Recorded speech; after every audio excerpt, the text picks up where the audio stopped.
हेमंत जी, आप कह रहे थे कि अखिलेश यादव ने प्रचार नहीं किया, लेकिन अनुराग भदौरिया बिल्कुल इस बात को स्वीकार नहीं करते हैं। उनको लगता है कि इस उपचुनाव में सरकारी तंत्र का दुरुपयोग किया गया है।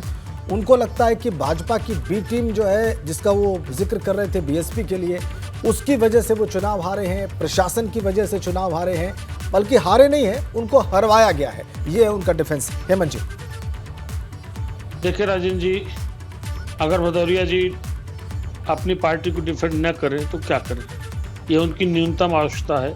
उनका नेता गलत करे तो भी उसको सही कहेंगे और सही करे तो सही कहेंगे, लेकिन ये मामूली बात नहीं है और इन बातों का डिफेंस इतना सिंपल नहीं है, क्योंकि अब तो सवाल जनता भी उठा रही है ना।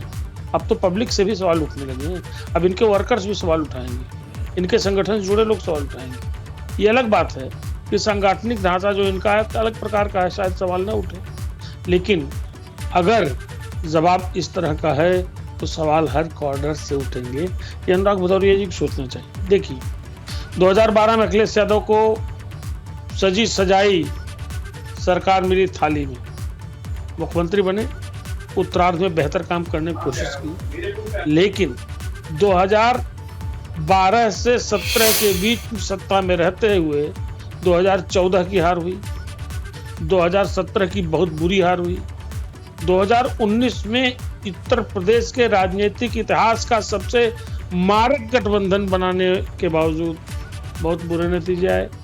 और 2022 हमने देखा, 2022 में चुनाव शुरू होने के 15 दिन पहले, 1 महीना पहले कोई ऐसा नहीं जो नहीं कहता था कि कांटे की टक्कर अखिलेश यादव दे रहे हैं, और अखिलेश यादव इस बात में कामयाब रहे या परसेप्शन बनाने में कुछ सीधे फाइट दे रहे हैं। उन्होंने बाइपोलर इलेक्शन बना दिया, पर परिणाम क्या हुआ, परिणाम आपने देखा।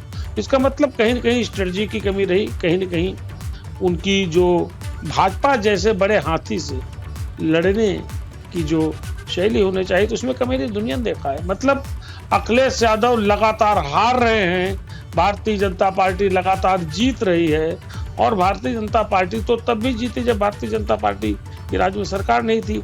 और यही इल्जाम मेरे ख्याल में बड़ा आम है कि जब बाई इलेक्शन हो, आपकी सरकार न हो, तो फिर इस तरह से होता है। लेकिन सरकार तो नई बनी थी 2017 में, जब गोरखपुर और फूलपुर आपने जीता था श्रीमान जी, तब आपने इस तरह के इल्जाम कतई नहीं लगाया था। ध्यान रखिएगा, जनता जो इल्जाम लगा रही बड़े गंभीर है, और ऐसा नहीं है आपके सबसे प्रिय सहयोगी दल इल्जाम लगा रहे हैं। ये हेमंत सर, ये आपने जो बात, ये दो उदाहरण दे दिए ना, फूलपुर और गोरखपुर के। मैं उदाहरण नहीं, एक महत्वपूर्ण बात कह रहा हूँ, ध्यान रखिएगा। बड़ी समीर सिंह जी भी कुछ कहना चाह रहे हैं। एक मिनट समीर जी कहिए। बड़ी कठोर बात कहने जा रहा हूँ, ये जानने के बावजूद अनुराग जी भी जानते हैं, समीर जी भी जानते हैं, हजारों लोग जानते हैं कि मैं अखिलेश यादव की बड़ी इज्जत करता हूँ, बड़े पोटेंशियल वाले पॉलिटिशियन हैं। लेकिन जब आपके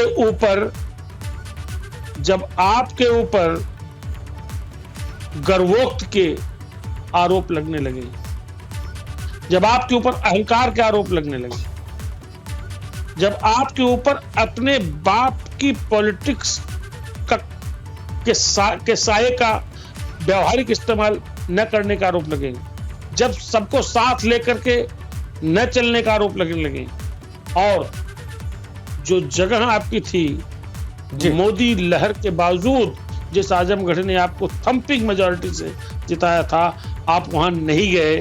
क्यों नहीं गए, इसका जवाब तो मांगा जाएगा। दो तीन बातें आपने उठा दी हैं सर। मुझे इस बात को यही समाप्त करना पड़ेगा। मुझे लगता है कि दोनों ही प्रवक्ता हमारे बहुत कुछ कहना चाह रहे थे, लेकिन समय का अभाव है। और हेमंत जी, आपने, मुझे लगता है, इसको जिस तरीके से उपसंहार किया इस सारी बात का, वो हमारे दर्शकों को भी समझ में आई होगी, उन तक भी पहुंची होगी, और दोनों दलों के प्रवक्ताओं को तो खैर जरूरत से ज्यादा समझ में आ रही होगी।